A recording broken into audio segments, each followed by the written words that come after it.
you very much for coming along again this evening. This evening we're going to look at two very contrasting phenomena, and we're calling it the tale of two cities and of two states, but states of mind.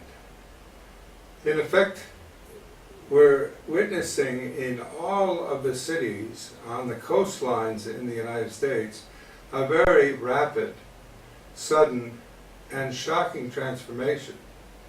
It's so rapid and sudden that most people don't realize it's going on. And that's in fact part of the problem. That's why we have two states of mind, in a sense, going on at the same time.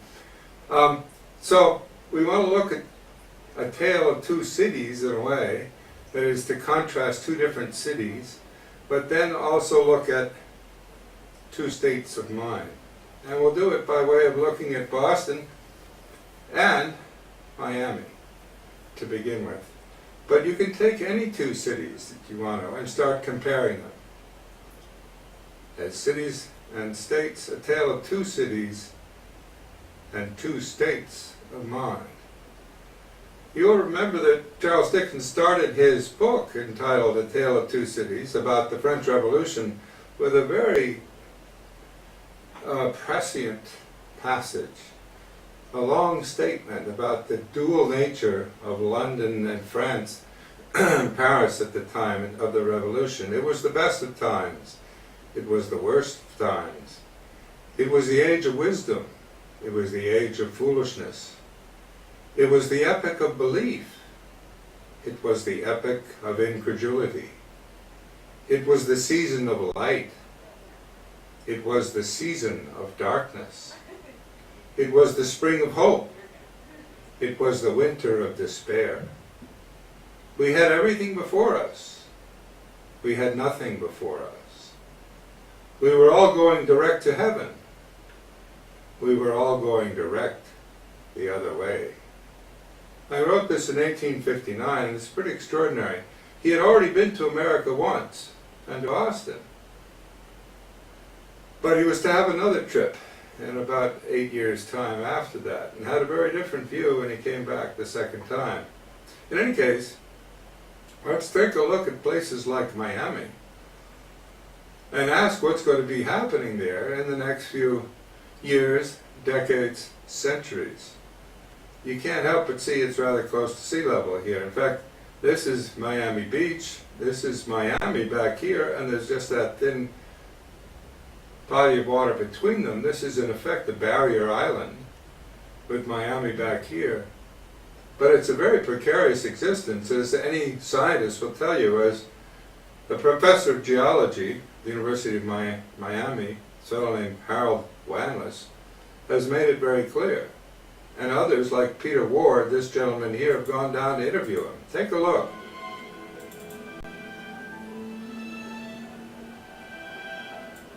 One city that would face inundation this century is Miami, Florida. Just a few feet above sea level, it has virtually no defenses against a rising ocean.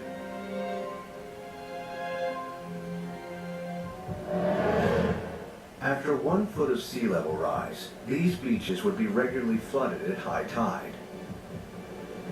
After 2 feet, many roads would be submerged.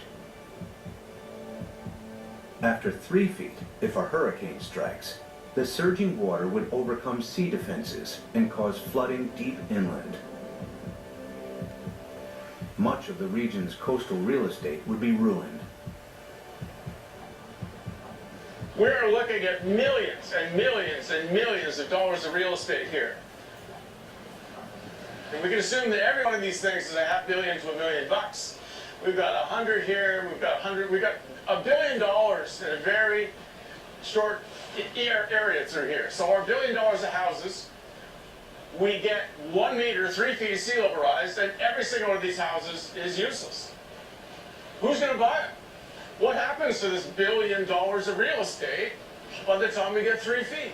I mean, it's gone. It's useless. It's just, you scrape it off with bulldozers and you just leave it here. That's what will happen. It'll just be left here. And it's not just residential properties that will be affected. Think of all the wharves and all the places where ships offload and unload all the goods and services, and the sea level rises even 3, 4, 5 feet. Every single one of those ports has to be replaced. The cruise ship lines. There are billions of dollars of infrastructure that even a small sea level rise takes out. You got to rebuild it all over again. After 4 feet of sea level rise, electricity supplies would be affected as coastal power plants are flooded. After 5 feet, some of Florida's freshwater resources would be contaminated with seawater. The Everglades National Park becomes a vast bay. After 6 feet, millions of Floridians would have to evacuate the state. So what's going to happen to Florida? By 2100, we'll be at least 4 to 6 feet higher. So this tide, which is not a high tide, will be about here, up to here. There's no way that we can keep the sea back as it rises. Miami-Dade County will be severely diminished.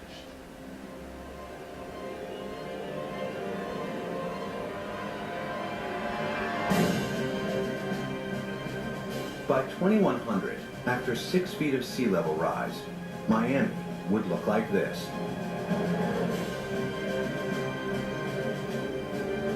There's no way to prepare for this. You can't put levees around the kind of sea level rises we're in for. We're a city that's only a little over 100 years old. We became a town, an incorporated town in 1896, so we're not that old. But we may not make it for the next 100 years. The only way to prevent Miami from flooding would be to construct a vastly expensive system of levees surrounding the city. It would be a major engineering challenge, as Miami is built on porous ground that allows seawater to seep through. Alternatively, if Miami was flooded, the city would eventually have to be abandoned.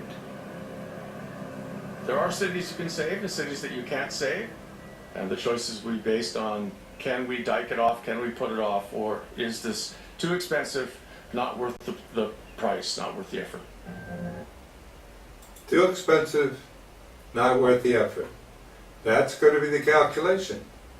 And it's going to happen within a century. All of those billions of dollars of real estate, it's visible on the Miami skyline at this point. When you look east, as we're looking here to the sunrise or west, they're gone, basically. But there's a climate boom going on right now, and it's pretty extraordinary. Listen. From WBUR Boston and NPR, I'm Tom Astrop, and this is On Point. Real estate and development are booming in Miami Beach, the billion-dollar sandbar. But developers are placing a high-stakes bet. The city built on Miami's eastern frontier is incredibly vulnerable to climate change. Sea levels are rising. The city is hit with routine flooding that comes rain or shine. Salt water is creeping closer to the fresh water supply that provides millions in the Miami area with drinking water. It's not the only coastal city that will be challenged by climate change, but its situation is vivid. This hour, On Point, rising buildings and rising seas in Miami. You can join us on air or online where this conversation is always on. What do you see coming for cities like Miami, Miami Beach? Join us anytime at onpointradio.org or on Twitter and Facebook at OnPoint Radio. A couple of months ago, here's CBS Miami's Gary Nelson reporting on high tides that caused major flooding on Miami Beach. For a third straight day, much of Miami Beach was awash in floodwaters born of a king tide, the result of an extraordinary alignment of the earth and the moon that saw residents and tourists taking to bicycles, cars stranded in water above the running boards. And this in a state where the governor doesn't like people to talk about climate change. Governor Rick Scott, reportedly banned the phrase. A Florida environmental official was told to use the term nuisance flooding instead of sea level rise. Here's Jon Stewart back in March on The Daily Show. Nuisance flooding, moisture Inconvenience. Statewide jacuzzification. It appears by 2020 Miami will be involved in a surprise pool party. Marco Rubio, not so sure about man-made climate change. Florida Senator Bill Nelson, Democrat, says there's no denying climate change. Climate change is a reality, and we're seeing it today on the streets of Miami Beach. Slosh, but also a lot of development and a lot of talk about resilience, about how Miami Beach may evolve and adapt for the future that is coming. Joining us now from Miami is Jenny Staletovich, environmental reporter for the Miami Herald. They've done a lot of great reporting on this. Jenny, welcome to On Point. Thanks so much for being with us today. Thanks for having me. We're going to hear from the mayor of Miami Beach in a minute and a whole lot of others. But just help us with the big picture here. I mean, after the real estate crash in the big recession, the Great Recession, we have seen Miami come back like crazy. Give us a sense of what the boom looks like, and how do people make sense of that up against the challenges that climate change is clearly going to bring? Well, yes, I think on the skyline, the cranes are back. Building is going on not just on the beach, but also on the mainland, and it's big building. We had a story this morning about a Renzo Piano designed building going up at the north end of the beach, where they expect prices to be $1,600 a square foot. Okay, $1,600 a square foot, enormously expensive building boom going on there. And why? Well, it's pretty interesting to take a look at why, and why people are buying condos. Miami condo buyers aren't homeowners, they're traders. Take a look. This is the Marketplace Morning Report. I'm David Brancaccio. The key turn of phrases in our next story about Miami's building boom is the moment when Marketplace's Dan Weissman says apartment-shaped financial instruments. Okay, you got to get a hold of this as a concept. Apartment-based financial instruments, right? You thought you were buying an apartment. No, it's an apartment-shaped financial instrument. You're buying something that is supposedly has value that you can resell quickly. This is the whole point of it. It's a boom that is based on no residency whatsoever. This is absolutely extraordinary. Let's hear that phrase again. And our next story about Miami's building boom is the moment when Marketplace's Dan Weissman says apartment-shaped financial instruments. So we're going to make a left here? A left here. I'd seen lots of cranes on the drive into downtown Miami, but I didn't really understand the pace of construction until I got a tour. They're going to try to close this entire street because of the number of towers that are coming. So over here, Peter Zalewski runs Crane Spotters, an information service keeping tabs on the building boom. Right over here is a project called Brickell Flatiron, and it's one of two 60. As we drove slowly through downtown, Left hand side, you got two 60-story towers going off called he could Brickell barely Heights. talk fast enough just to name all the towers going up. Project called Mint. Then we have Ivy. Then we have the Wind. Earlier that evening, Zalewski had explained to me what's behind all the construction. The bulk of these condos are not residences. They are apartment-shaped financial instruments. There you go. Apartment-shaped financial instruments. Not an apartment. You're not going to move into it. It's a financial instrument. In New York, you trade stocks. Chicago, we trade commodities. Miami, we trade condos. So this is what we do. We trade down here. These are traders who are not looking to live the American dream with a family of four and a dog. They're looking to make $100,000 a unit with virtually nothing being done but making a telephone call to your broker in Miami and having them unload it to somebody else's broker who's representing somebody in Russia. The basic idea is investors park cash in these units, buying in before construction begins. They're betting that by the time the building is finished, prices will have gone up. Many of the buyers are from outside the United States, often from Latin American countries where other available investments and the home currencies make Miami real estate look like a stable place to park some cash. Bill Harden is a real estate professor at Florida International University. He likes to tell people that real estate is Miami's #1 export.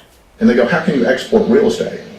I said, because in an economic sense, it's not moving the product, it's where does the money come from that pays for those products to buy it and to maintain it. We meet in his 11th floor office overlooking the ocean and overlooking a construction site just below his window, and soon that's going to be an 87-story building. So somebody will have a great view in the future, but it won't be me. Or at least somebody will own a great view. In downtown Miami, I'm Dan Weissman for Marketplace. That's it. Someone will own a great view and sell it to the next sucker who won't realize that there's no way to get access to that apartment building, 80 floors or whatever. What about Boston, the city on a hill? Does Beacon Hill see what's coming with sea level rise in Boston and beyond? Well, if you talk to Austin Blackman, yes. He claims, as do many people in City Hall, he's the chief of environment for the city of Boston. He points out that he knows about sea level rise. Take a This is look. one of more than 300 cities across 47 states choosing to adopt the goals of the Paris Agreement with or without President Trump. But this latest push is nothing new for the hub. Massachusetts has been working to become climate ready for more than a decade, and this morning we're giving you a closer look at just what that means. That was Boston then. This is Boston now. Imagine what Boston would look like in 30 years. If we had a large storm in 2050, then this would actually be an island a little bit here. That's Austin Blackman. He's the chief of environment for the city of Boston. Where we would be right now would actually be, we would be probably closer to waist, between our waist and our shoulders in terms of where water would be. Now, he's the chief of the environment for the city of Boston, and he knows that by 2050, with a major storm, you're going to get water up to his shoulder. Pretty extraordinary. They have a plan. It's called the Climate Ready Boston. Take a look. The city of Boston recently came out with a new report on climate change. The report has an update on the risks and challenges for Boston and on ways to respond. To tell us about Climate Ready Boston is the Commissioner of the Boston Environment Department, Carl Spector. Thank you very much for being with us, Carl. And Carl goes on and talks about this plan. Well, one thing in this report that seemed to be fairly almost alarming but not altogether new is that the changes you foresee are essentially going to remake the map of the city. Well, they have that potential depending on the steps that we take over the next few decades. Well, one of the things, of course, the most dramatic thing is the rise in sea levels, and there was one graphic in this report showing, especially in areas of East Boston, South Boston, the South End. Talk about that projection. Yeah, it may not turn out that way, but it certainly looks like it's something that you got to do something about here. Well, no, absolutely. It is more than likely that towards the end of the century we will see at least 3 feet of sea level rise. And we do need to start thinking about what we're doing to prepare for that. Yeah, to prepare for that and start talking about it. What about this whole plan in that map previously that's in the Seaport area? Any thought here? Seaport is a vibrant 21st century neighborhood. Innovation, architecture, and modern amenities converge to create Boston's most sought-after destination. The Seaport Project by WS Development comprises over 7 million square feet of mixed-use development, spanning 20 city blocks and anchored by over 1.1 million square feet of retail space. At the heart of this development is Seaport Boulevard, a bustling thoroughfare connecting the Seaport to downtown Boston. Recently completed, One Seaport features over 800 luxury apartments set atop 250,000 square feet of retail. Distinctive retailers like Filson, Bonobos, Warby Parker, local favorite Mr. Sid, and LL Bean line Seaport Boulevard leading to Courthouse Square. This high-energy area features an open public space and incredible venues, such as the Grand Nightclub, Scorpion Restaurant and Bar, and Icon Theater, the only high-end theater in the city of Boston, King's Bowling, 75 Seaport, and Tuscan Kitchen. Along Northern Avenue, Equinox Sports Club, La Colombe, Sweet Green, Mr. Sid, Luke's Lobster, and Cafe Nero will become neighborhood staples for residents and employees of the 47 million square feet of office space within a few minutes' walk. Just past Fan Pier Park lies the edge of Boston Harbor, affording the Seaport District the benefit of natural beauty. Okay, the benefit of natural beauty, but also sea level, right there, right?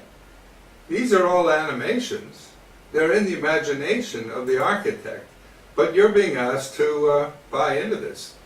What about the real world? If you're anything like me, you managed to make it through decades without ever hearing or having to know what the term bombogenesis meant.